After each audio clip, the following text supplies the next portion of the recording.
जी को मैं और जितने भी हमारी सेविका बहनें आई हैं बहुत और हिम्मत और हौसला करके फिर से अपने मांगों को हक अधिकार को लेकर आगे बढ़ने की हौसला जो फिर से जुटाई है, इसके लिए मैं बहुत बहुत धन्यवाद आप लोगों को करती हूँ। मैं हमेशा से चाहे कोई भी मीटिंग हो आंगनबाड़ी की, छोटी या बड़ी, जिला स्तर पे हो या प्रखंड स्तर पे हो या राज्य स्तर पर, मैं हमेशा उपस्थित रही हूँ और मुझे बहाना भी नहीं मिलता है कि मैं नहीं जाऊँ। लेकिन पता नहीं हमारी सेविका दीदी हमसे शायद एक्स्ट्रा काम करती है कि उनको कितना मैंने बहाना मिल जाती है नहीं आने का। और मेरा मोबाइल पर भी आप देखिएगा कि मैं प्रखंड में 1 नंबर पर काम करती हूँ आंगनबाड़ी में, फिर भी मुझे टाइम मिल जाती है। हमारे सेविका दीदी को भी अपने लिए भी टाइम नहीं मिलती है, अपनी हक अधिकार के लिए भी नहीं आगे बढ़ती है। मैं बहुत इस चीज से चिंतित रहती हूँ कि आगे हमारी दीदी कब जगेगी और अपने हक अधिकार को कब स्वयं से मांगने के लिए, लेने के लिए, लड़ने के लिए जगेगी। इतना दिन हो गया है फिर भी अभी पीछे है, जबकि हमारे शेर जैसे नेता विंदेश्वर कुमार जी हैं फिर भी डरती है, क्योंकि वो नहीं जाती है मीटिंग में, नहीं सुनती है, नहीं समझती है, इसीलिए उनका हौसला नहीं बढ़ पाता है। वो घर से निकलेगी तभी तो उनका हौसला बढ़ेगा और हम जाते हैं तो हमारी हिम्मत बढ़ती है। और मुझे आज तक कभी डर नहीं लगा है कि हमको सीधी लोग क्या करेगी, सुपरवाइजर क्या करेगी और अधिकारी क्या करेंगे। हम यही जानते हैं कि हम तो एक रोटी का छोटा सा मैंने कल जो झरता है वो हम खा कर जी रहे हैं। जो पूरे रोटी खा रहा है, जो पूरा खोआ मलाई खा रहा है, सभी का तो बदनाम करके डरना तो उनको चाहिए। वैसे भ्रष्ट पदाधिकारी से हम डरेंगे? कभी नहीं डरेंगे। हम 1 रुपया नहीं देते हैं। मैं सबों के सामने कह रही हूँ, पता कर लीजिएगा, मैं नहीं देती हूँ, जो देती हूँ मैं उसे भी मना करती हूँ। मैं पदाधिकारी से भी लड़ती हूँ। यही लड़ाई के चक्कर में हमको फंसाने का भी काम किया है, तो मैं भी करती हुई हूँ। अगर हमें सच्चाई होगी तो मैं जीत हासिल करूंगी और सिद्दीकियों में सच्चाई होगा तो वो जीतेगी, नहीं तो मैं हमको हरा कर जेल भेजवाने तक का मैं प्रयास करूंगी।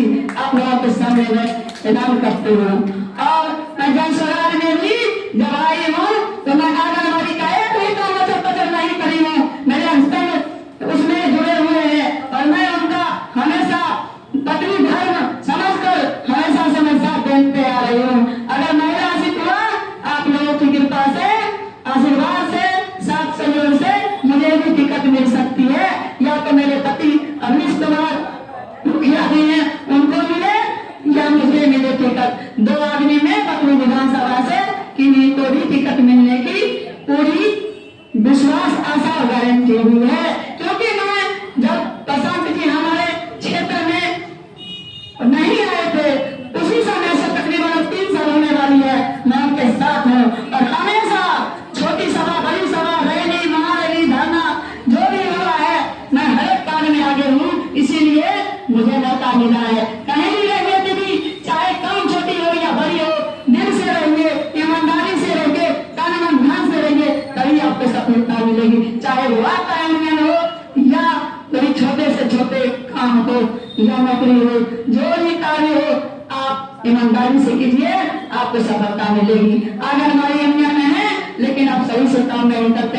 मैं कल ही बैठक अपने प्रखंड में करी हूँ लेकिन कम सेविका आई, फिर भी आई और मैं फिर करूंगी।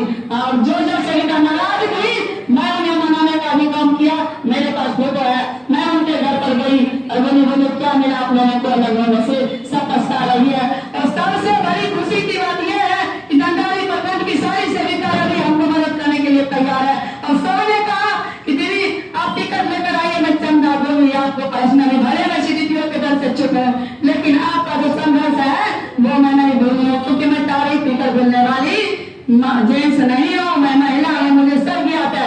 लेकिन कहीं ना कहीं घर बार मुझे दबाया जाता है, इसलिए मैं गरीब हूँ, मेरी स्थिति परिस्थिति थोड़ा कमजोर है तो मैं पदाधिकारी के डर से डर गई थी क्योंकि मेरे पीठ पर आदमी नहीं गया। लेकिन वोट तो चुपचाप होगा, मैं आपको साथ दूंगी। भी आप आगे बढ़िए, मैं जहाँ जाती हूँ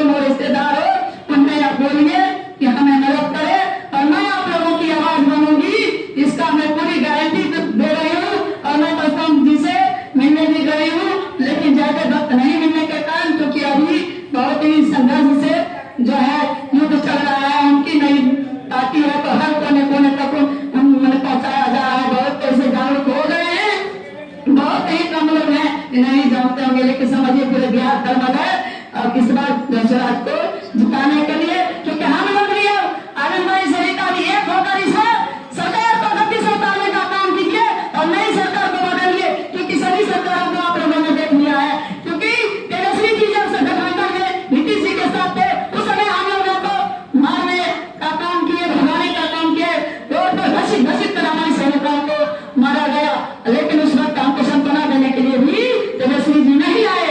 उसके बाद अभी मोदी जी भी गठबंधन में है, केंद्र सरकार बिहार सरकार मिलकर बिहार को चला रही है, फिर भी हमारी सैनिकों को अपनाने के लिए जाते हैं। हमारा